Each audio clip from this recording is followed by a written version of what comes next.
Quality और consistent performance के लिए सिर्फ सिल्वर पंप्स एंड मोटर्स, नाम याद रखना। આ જીત છે તે ભાજપના ફાળે ગઈ ત્યારે કોંગ્રેસના ઉમેદવાર ગુલાબસિંહે પણ હાર સ્વીકારી દીધી છે।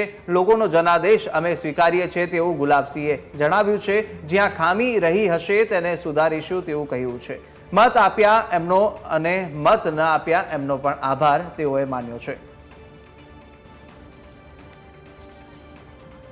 તો ગુલાબસિંહની અત્યારે પ્રતિક્રિયા સામે આવી છે કે જ્યારે ગુલાબસિંહની હાર થઈને ત્યારબાદ તેઓએ પ્રતિક્રિયા આપતા કહ્યું છે જ્યાં પણ જે ખામી રહી હશે તેને અમે સુધારવાના પ્રયત્ન કરીશું। જેમણે મત આપ્યા અને મત ના આપ્યા તેમનો પણ આભાર માન્યો છે। મહત્વનું છે કે જે ટ્રેન્ડ શરૂઆતી હતા જે જોવા મળ્યા હતા અને ત્યારબાદના જે ટ્રેન્ડ બદલાયા ત્યારબાદ હવે જ્યારે કોંગ્રેસના ઉમેદવારની હાર થઈ છે તેઓએ હાર સ્વીકારી। તેઓએ શું કહ્યું તે પણ આપણે સાંભળી લઈએ। ચૂંટણીના પરિણામમાં ફેર પડ્યો છે। લોકોનો જનાદેશ અમે સ્વીકારીએ છીએ। જ્યાં મારી ખામીઓ રહી છે અમે એને દૂર કરવાનો પ્રયત્ન કરીશું।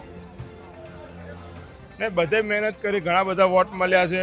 લગભગ 87-88 જેટલા વોટ અમને મળ્યા છે। એટલે લોકોનો હું આભાર માનું છું જેને મદદ કરી છે। જેને નથી કરી એનો પણ આભાર માનું છું, કેમ કે અમારો પ્રયત્ન રહેશે કે આવનારા સમયમાં જે લોકો મદદ નથી કરી શક્યા તો એ તૂટીઓ દૂર કરીને ફરીથી અમે લોકો વચ્ચે જઈશું।